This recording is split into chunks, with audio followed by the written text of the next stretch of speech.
Welcome back to another episode of Karma's Crew.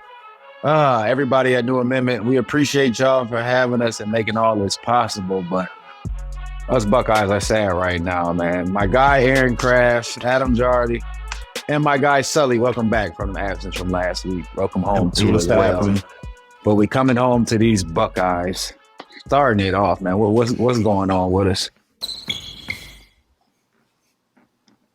Oh, not a lot is happening, right? Both games, and I think it's above these last two games we've played, but it always seems like there's a couple stretches in every game where we go scoreless in like a 4 to 5 minute stretch. And it's just brutal to watch. It's hard there's just so many things that it looks disconnected. It doesn't look like, I still think we're playing hard. I still think we're putting forth effort, but it just doesn't look smooth. And I'm not sure many people are very confident right now outside of Bryce, shooting the ball, and trying to put it in the hoop. So I think there's a lot of kind of probably mental things happening, going on. And then when you lose games, and it's really hard to get out of that, especially, with a young team, and it's just tough. It's tough out here, man. You can definitely see the disconnect, like with the team. The biggest thing is like, you would think we have a sense of urgency coming off with a lot of losses, and you think we'll be playing with a little different energy, coming out with a different type of mindset. And I just feel like we keep coming into the same games, lackadaisical, disconnected, a lot of one-on-one. Ball movement is really stale. I just think we just got to go back to our old ways that was making us the number one offense in the country, was moving that basketball, getting a lot of assists, making the extra pass when we needed to make the extra pass. But I just feel like we kind of got into this one-on-one state of basketball that we're not really effective in. I think being in the arenas those last two games, like Illinois, they never seem to quite have it. Like you said, Sully, like just a rough start. And when I talked to Chris Holtman and a couple of players after the game, they said like that reflected the last 2 days of practice. That coming off the Iowa win, those guys they did not practice at the level necessary to build on that Iowa win, which was frankly surprising to me, because I kind of thought, like we talked about on here, I felt like once this team broke that losing streak, there was a stretch of good basketball ahead. I felt like this is still that same team that, like you said, Sully, had the number one offense in the country. And I just felt like they needed some things to go right, and then more things would go right. And then they just didn't build on that. But then to your point about always starting slowly, like they played really well at Indiana for 16 minutes, and then it just completely exploded on them.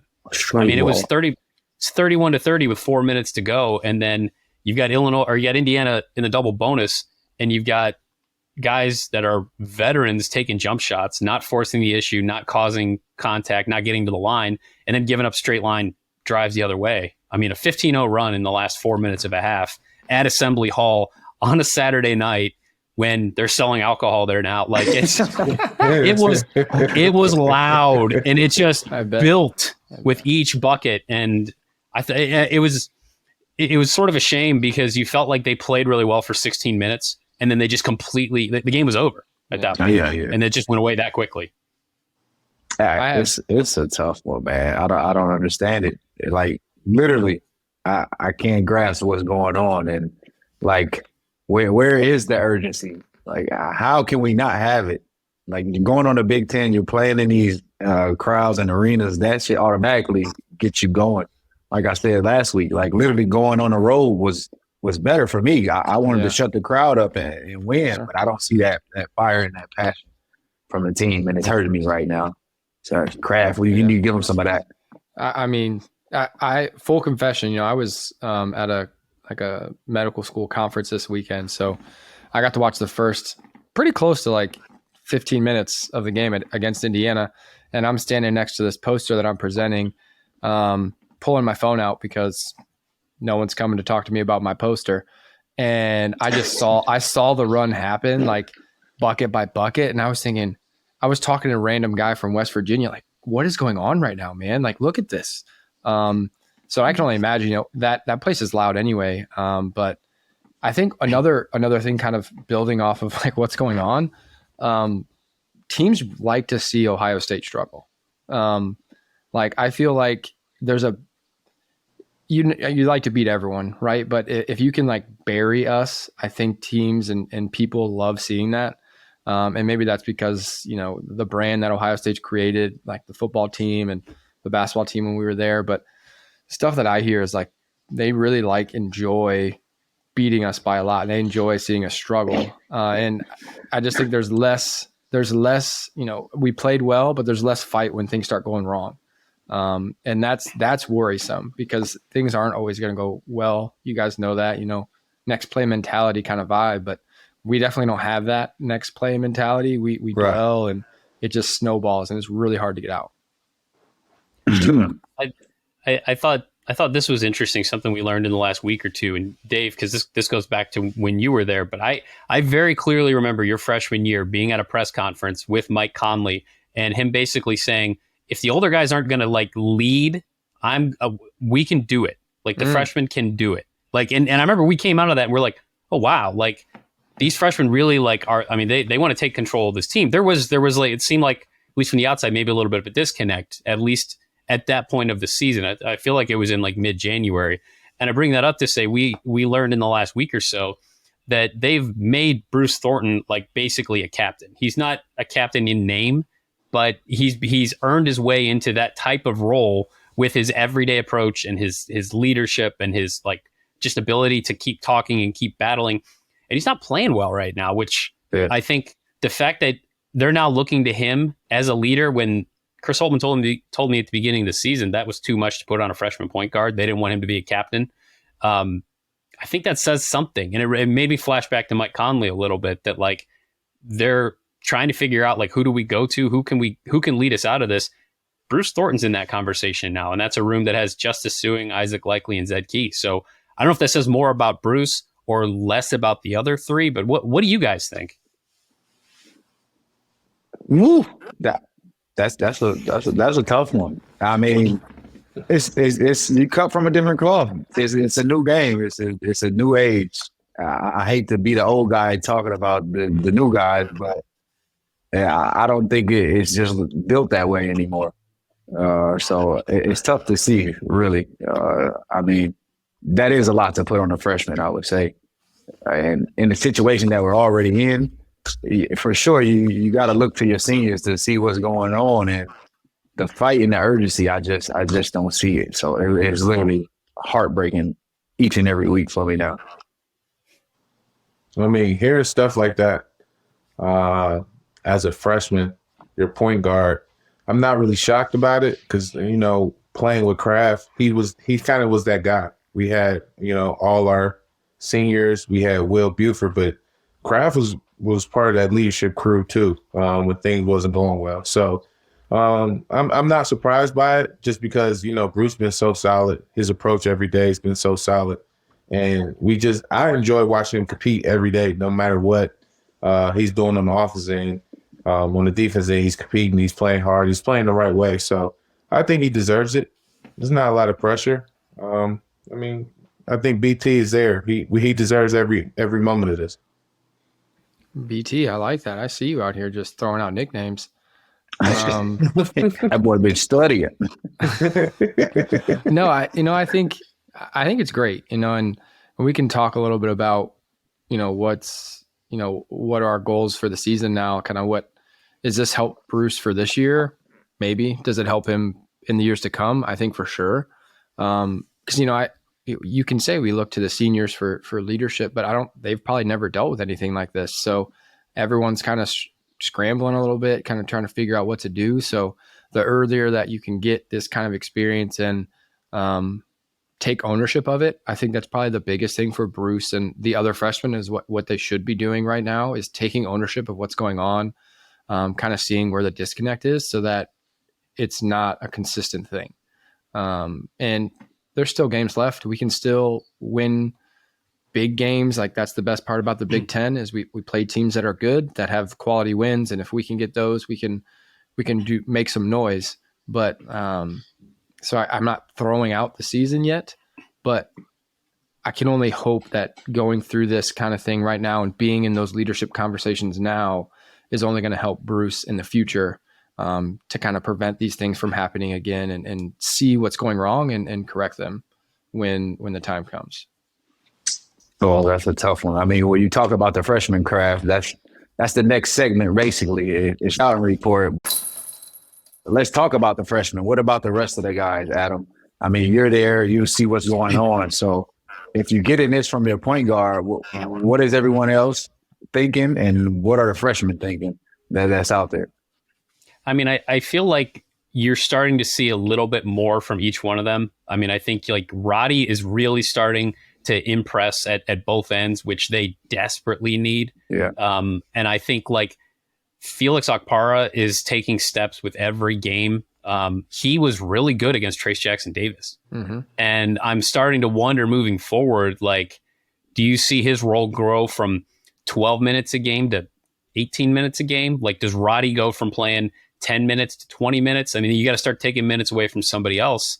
And I think you start hitting that weird point of, are you building for next year, or what are you still trying to accomplish this year? But I think you're seeing the flashes from all four of those guys. I mean, Bryce just continues to go out and score and get them buckets. And I mean, there's just moments where he's the only one at times that looks like he knows how to attack and get a shot. Yeah, comfortable. Yeah. Yes. And I mean, he's just gonna keep doing that. And they need someone else that can complement that, someone else that can start doing that. But you are seeing the glimpses with those four freshmen, and you start like, you can picture what that might look like a little bit down the road, but you got to start putting some wins in that column too at the same time, I think. Yeah. You're right on cue, Adam, because I've been saying it's like, you don't want to transition into letting the freshmen just let them develop and play, but you still want to win. But at the same time, to develop them freshmen, they have to play. They have to get that experience. And so with things not going well, you can do that type of stuff with lineups just to see if you can find a spark and teach them how to win basketball games. So I do believe that you can see Felix minutes going from 12 to 18 just because now if Zed's not efficient, the way Felix been playing, it's okay to leave him out there for the extra 6 minutes now. You see Roddy, he's coming into his own. Bryce is Bryce. Every time he turns that hip, he's coming to the right shoulder fade or the pump fake into the bodies. But I don't understand. They don't do scouting reports like that anymore. But I mean, our freshmen, they're playing well.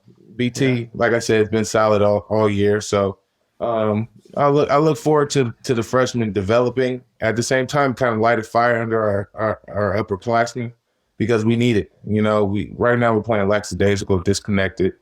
We just need to do something to find some fire and close out the season and make the NCAA tournament. It would be great. Let's get. I think you guys are right. Roddy was one of the guys I was most impressed with this summer when we went back and played. I just felt like he was playing under control. He was making the right reads, and I mean, he's long. He's getting after it defensively. I think he's trying to figure out how to impact the game, which is what you want in a young guy that's maybe not playing a lot of minutes. So I think he's going about it the right way. I would love, let's keep giving Felix minutes, and then maybe we could stop doubling the freaking post because we are terrible at it. And stop giving up easy buckets. You know what I mean? Like, he's tall enough, he can maybe time things up. Small shot at us doubling the post. I still think we're terrible at it. Just not good. We have to worry about that this week too again. Small details. Yeah, gotcha. We were 1,000% going to have to double Hunter. Dang, didn't think about that until right now. Well, made it worse. Well, my bad. Pull in front, shoot wide open threes, man. But yeah, no, I agree with you guys wholeheartedly. I'm all about development and growth, but we need to win games. Like, we need to find a way to get a spark, do wild things. He tried to do that. Coach Holtman tried, changing up the lineup and taking Justice off the bench and that kind of stuff. So it kind of shows he's willing to try things. So why not try a little more? Let's just see what we can get. We need some positivity rolling forward. No, do you think for sure? Do you think that what lies immediately ahead for this team gives them that kind of opportunity. I mean, like I said, we talked last week about, if you lost 5 in a row and then you beat Iowa, now you're going to go to Illinois and Indiana. Like that's, if you're still trying to find yourself, that's probably not the best place to be looking. But, you play Wisconsin now on Thursday. Wisconsin's lost 6 of 7.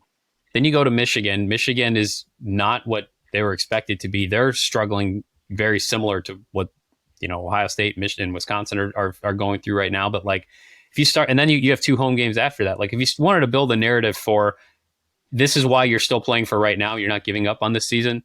I feel like these next 4 games are that you're playing a Wisconsin team that is beatable. You're going to play a Michigan team that is your rival and is theoretically beatable. And then you got 2 home games. Like, I don't know. I feel like these next 4 games determine whether or not you wholeheartedly lean into the freshman or you're still trying to win right now. But that's the decision. Like, who's going to make that call? We all want wins. Everyone's screaming for wins. But, I mean, at the end of the day, we're not getting them. So you can try whatever. That's how I feel. Literally, try whatever. In the game, to start the game, finish the game. Besides, like you said, Sandoval getting us buckets. Nobody else looks comfortable. Nobody else looks like they want to even try to get involved when they need to, which we thought was going to happen with the seniors. But I'm at a loss for words really on what we're going to do. So hopefully this next week can come up strong for us. But let's talk about the word on campus. I think we all know it's that we suck. You guys are around right now. I'm all the way in France. Y'all tell me what you've been hearing, Sully, since you just got back. I'm sure everybody's in your ear. It's Mr. Columbus. So for sure, they coming at you strong, I'm sure. Everything that I'm hearing since I've been back is like, let's just play the freshmen. Let's move on from the upperclassmen. Let's talk about it. Let's develop these freshmen and get ready for next year. And the crazy part is like they're talking about Ohio State as if it's an NBA franchise. It's like, let's play the young guys and just sit the old guys. Let's get the number 1 pick. Yeah, exactly. Like we're in the NCAA, man. We still have a chance. There's still a fighting chance to play for something. And I think these upperclassmen needs to take a step forward and lead the ship in the right direction because, these freshmen can't do everything on their own. We running out of time. They better stop. Yeah, the time is ticking, man. I just think it's either show us something or it's time to move on to the next option. I just think that's how we have to be. We got to be that desperate. In the time placement, trying to make the NCAA tournament, we got to be a little desperate at this point and just play what we got because we got a lot of talent on that bench. Yeah. Just to quickly go back to what you were saying, Adam, about the schedule, we can try to line things up as much as we want and try to paint the best picture we can. But if you look at what we've already done, like games that we should have won against Minnesota at home or another winnable game at Nebraska, like we've lost games that we thought, all right, this is our time. So I think it's very difficult to be like, you know what, this is our chance here. But I'm with you, Sully. I'm hearing not very positive things, to say it lightly, about just what's going on, the frustration, people that have honestly not excited about watching, like potentially not watching games as much anymore now, just because they don't like how we're playing. They don't like the style that we have going. So, and like you guys are saying, there's just no urgency. And this makes me think about, my senior year, we were struggling, and I remember we were at Penn State, and it was before the night before the game. Coach Mata was giving us his pep talk, and I didn't understand at the time, but afterward I've thought about it and talked to Coach about it. And his whole thing, he showed us stats about the seed you are in the NCAA tournament and the percentage that you make it out of the first weekend. So obviously the higher seed you are, the higher that percentage is.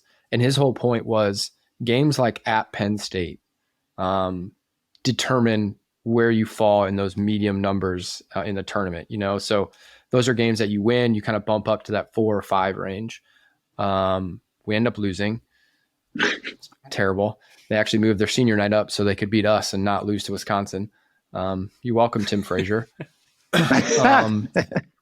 But that's how I kind of view these games. I think we still have work to do to make the tournament, but we still are Ohio State, and our goal is not just to make the tournament. Like, our goal is to be playing well in February and March, make a run in the Big Ten tournament, and get an okay seed, and let's win a couple games, and that's possible. That every year teams make it that have struggled or weren't supposed to be in the second weekend. So these are games that we need to win to like secure our spot, but also find a way to get up from like a 7-8 seed. Let's get a 5, a 6, throw us around in there and let's see what we can do. I think that's our mentality has to change on the team, because we're not winning a regular season Big Ten championship. I don't know. We could win a tournament championship, but we just need to, adjust and be urgent. So, yeah, to piggyback off of that, like looking at these next 4 games, I'm to the point with this team where until they do it, I don't anticipate it. Yeah. Don't pre-write the story, Adam. No, although to be fair, I wrote a good portion of my game story at halftime after Indiana closed on a 15-0 run. You knew what was coming. I mean, I could at least I had a pretty good chunk of it done there pretty quickly. But yeah, it's just it seems like right now it feels like they're further in the season than they actually are.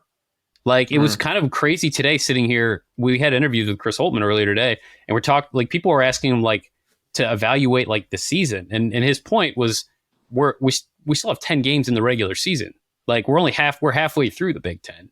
So there still are opportunities there. And theoretically, if you can flip this around, then, you could be in a pretty good place. The thing is, it's hard to envision them reeling off a streak of wins right now, given how they've played. But to your point, Aaron, about like the seeds, that was one thing I really thought about in the offseason and did some research into, and that, why hasn't Ohio State made it to a Sweet 16 under Chris Holtman yet? Mm-hmm. It's like they've won a game. They basically consistently win a game, except the one, which is one of the worst losses in the history of the tournament. But they pretty much always win that first game and then they lose. But it's like, when you are a lower seeded team, you get a higher seeded team in the second round, and you needed to find a way to give yourself a better path. And to do that, you got to avoid 5-game losing streaks and things like that. And that was, to me, that was a big key coming into this season. And now here, I mean, here they are. Coach Holtman that, or are you just busting it out now, Adam? He was well aware of that. Okay. Let's put it that way. I don't know that there's not many stats I've looked up that they're not already aware of. Let's be clear about that. But that's the problem. They're not giving us any confidence. What confidence are they giving us to believe? Like, I'm the most optimistic person out here. Literally, I'm always gonna think I got a chance. We down 20 with 20 seconds. Stuff happens. But they don't give me no belief at all, and it's breaking me. Like, how? Please, how? At this point, the time is ticking, like we just said. Who's going to make up their mind to be the leader? Who's going to make up their mind to bring the troops and follow everybody? Or who's going to be the one to say, all right, it's me. Like, all right, I'm MJ for the team, and follow me, basically. But the guys out there, they got to want to do something. If they don't change the mindset, like Kraft said, and that's the part that I'm starting to wrap my mind around, that it's not going to change. That's just how some guys are. Then we can basically start scrapping this next week as well. But I hope I'm wrong, but it's not no hope that they're giving me, and that's the problem with it right now for me. We kind of have MJ-esque, right? Like, Bryce is that guy. We just need someone else to come, like, complement what's going on there. It would make it easier on him, and Bryce is going to do his thing. The last time we had somebody compliment Bryce was Isaac, and he almost had a triple-double. Yeah. And we won pretty easy at that. So we just need a second option, a consistent second option. I think that's what we're missing. Like, at the beginning of the season, we was almost counting on Zed. He started off the season with 4 straight double-doubles or something like that. We was counting on him. Like, okay, we know we got Zed. Now we need somebody else. And all of a sudden, here comes Bryce. We're like, all right, we know we got Bryce. Who else? We need somebody else to kind of complement him. We need two guys going at it at the same time, and then that third guy to kind of complement the scoring as well. I thought that's what made us great last year because you knew you had Malachi and you knew you had EJ.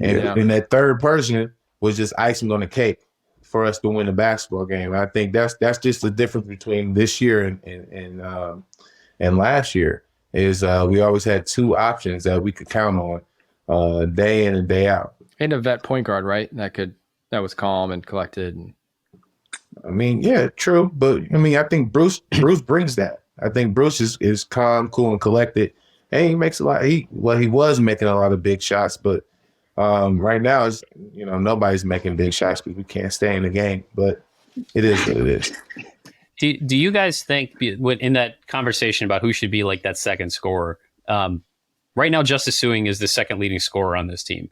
Zed was up there, but he's clearly not been the same since the injury. Shoulder. But it's just his touch isn't the same. He looks like he's a little bit off. I thought he played some better moments at Indiana. I don't know if he's going to get back to that preseason form, but like as I think about Bryce and Justice maybe being this team's two leading scorers, I want to hear what you guys think about this. Are they too similar to where when you have both of them on the court that it restricts one of them? I'm wondering if, like, as Bryce has really taken off, Justice has nosedived. And I'm wondering if there's any correlation there, if one impacts the other, if because Bryce is on the court and because they have some similar things that doesn't give Justice the space that he needs, or I don't know. I'm trying to figure out why Justice has struggled at such a high level. I don't think so. Okay. Yeah, I really don't think so. I just think sometimes Justice is it's just too passive. There's a lot of times where he's down there and he's pivoting instead of just going straight up, or he's making the extra pass, which I'm not mad about. But at some point, you got to be like, all right, I've been in college too long to be making this extra pass and somebody not making it or making the right play. So, sometimes you got to put it on your shoulders. But I think they do a great job at finding both of them. It's just one is just ultra aggressive and the other one is just semi-passive. Okay. Playing with Bryce spaces the floor for everyone because you just can't leave him, right? So I was about to say, yeah. If anything, the other way around, because Justice hasn't shot the ball well, having him on the floor makes the floor smaller. Shrinking, yes. Anyone playing with Bryce automatically makes it more open because you just can't leave him. Bryce can work on spacing the floor right better, I think, just being in the right spot and sometimes poor cuts here and there. But for the most part, I would love to play with Bryce. I would shoot layups because I can go by my guy and his guy's not going to help. So these are the things I didn't learn at Northwood High School. I was not. I'm about to say, yeah, for sure. He's shooting 47% from three or something like that. I mean, like Kraft said, it's the opposite. Like, you got to stay with him. Now it's more, space to work out. But I think it's just the mindset of, all right, the freshman is doing the work, he's scoring, so we're just going to go with the flow type of thing. I mean, I think he never really got assertive in what we needed him to do besides the game out in Hawaii with his family and everything. I think we need to bring them back onto Columbus for a week or something, get some of that home-cooked food for sure. And get the Justice back because we know he has it in him. It's about him wanting to do it, and I just haven't seen it. But some flashes here and there. It's frustrating too because you think they're not going to leave Bryce and they're not going to leave Sean. So if it should, you can't even throw Bruce in there. Yeah, exactly. Right. I mean, we have guys that can shoot the ball. So offensively, it just seems like no one can get by their guy. Everyone's being guarded one-on-one outside of Bryce. And I think that makes it really hard. Like, it makes it very hard if you can't get an advantage on your own or off a ball screen to get an advantage because we have guys that can shoot. So theoretically, either they're getting open shots or we should be getting decent looks. And we're not getting either of those. So, and to that end as well, Holtman has consistently said these last 2-3 weeks that one of the biggest things holding their offense back is like bad post decisions and paint decisions, like getting into maybe a dangerous area and then picking up your dribble, not making a pass, not taking the shot that you should take. And that as he's continued to talk about that, I feel like that is a harder thing to clean up than just like, hey, we're missing shots or things like that. Because it sounds like if you're constantly making the wrong decisions, I feel like that's more concerning to me than like a simple execution thing. That's just like a general basketball IQ Can't teach it. thing. Yeah. And I wonder if that's correctable or not. Oh, I mean, some people have it, some people don't. Correctable at this point or this late in the season, I would say it probably would have been already if that was the case. But I mean, coaches can only do so much. I would say to help guys flow and get pace, and like you said, try different lineups and things like that. But at the end of the day, you got to be a player. You're out there on the court. You got to read what's going on and what situations we have to get a bucket, because that's all we want, to get the best look possible. And how our offense literally went from here to here in a matter of a month is craziness. So hopefully we can find some type of flow. But Sully, I know he liked all the shooters we had around him in the post, so he had a lot of space to work out when he was down there. Yeah, it was pretty easy. It was pretty easy. Sideline right down. Set a ball screen for Crab. Set it downstairs for John. I had you on the corner, Will on the wing. Crab was sitting right there in the middle. They double off with Crab. Crab would cut to the free throw line. Pass to Crab. 3-on-2 on the other side. It was real easy, man. It was real easy, Gerst. But post problems, that happens, man. Just the way they're guarding Zed. I think Zed is not really banging with that shoulder, with that sprain. Yeah. Because he's really he's a bully type basketball player. He likes to throw his body around, and right now it just looks like he's moving with caution down there. Just doesn't want to sprain his shoulder again. So I think health is a problem with Zed down there on the block with decisions, but. Our paint decisions, we are really questionable with those. Mm-hmm. We get down there, we kind of kill our dribble instead of dribbling out. I remember Mike Conley showing Kraft, and Kraft didn't stop dribbling since. So it is what it is. We just got to be better, man. We just got to be better. We have to play with more urgency. We just got to be more connected, and just play hard. I feel like if we just played hard for 40 minutes, that will kill a lot of decision making that we make. That should be non-negotiable, though. That's the problem. But signing off, we're going to give our last thoughts on this week coming ahead. I mean, it's not much to say. We at least got to get the scum up north, of course. That's literally the only game that I'm looking for. Oh, for sure. What you mean? To get that W. To get this W. I'm appalled at you, Kraft. Really. I'm trying to be nice right now, really. Guys, they have a great ENT program up there, so I got to keep them on the nice list right now. Man, this guy. You're in the afterlife, so I understand. That's no problem. I don't. That's how much I hate him. All right, but let's win at home, man. Okay, that's there. All right, we'll go with that then. This one, at least this week. Adam, what you got to finish it all?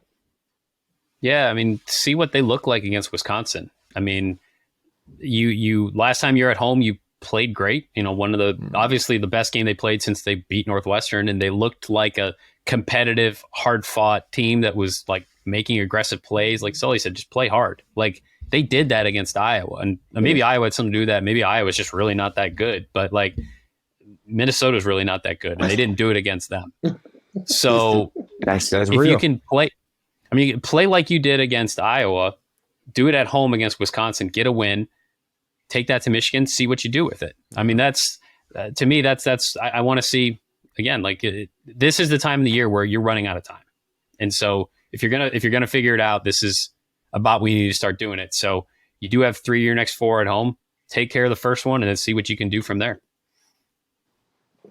Just kind of disappointed, with preseason, the way we started, playing against Texas Tech, had a great games in Maui.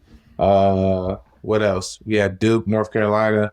Our preseason schedule was pretty open to get prepared for the Big Ten, and nobody's seen this losing streak or, our offense taking a dip coming the way we was playing at the beginning of the season. We were sharing the ball. We played hard. And I just feel like we're starting to just play hard for big games. We're not taking the small game serious. So we're going to need this Wisconsin win just to stay relevant. for NCAA tournament. And then, the school up north, that's just, if you can't get up for that game, there's no point in you being a Buckeye. It's that simple. So hopefully we get some W's in the column somewhere. I don't care where it comes from, just from somewhere. We're going to find out next week with another episode, man. We appreciate y'all rocking with us. But come on, Buckeyes. Let's turn this around, please. Beyond the Big Ten is a network of podcasts that aims to be your go-to resource for all things Big Ten. We cover the entire conference with shows hosted by ex-players and athletic alumni, aiming to be your go-to source of information and entertainment for your favorite team. Hosted by ex-Big Ten players, media, and insiders, our podcasts are focused on giving diehard fans and those alums an inside scoop about the teams and people that make the Big Ten Conference one of the most watched and most talked about conferences in sports. We're excited to talk Big Ten basketball with you wherever you may be. Subscribe now.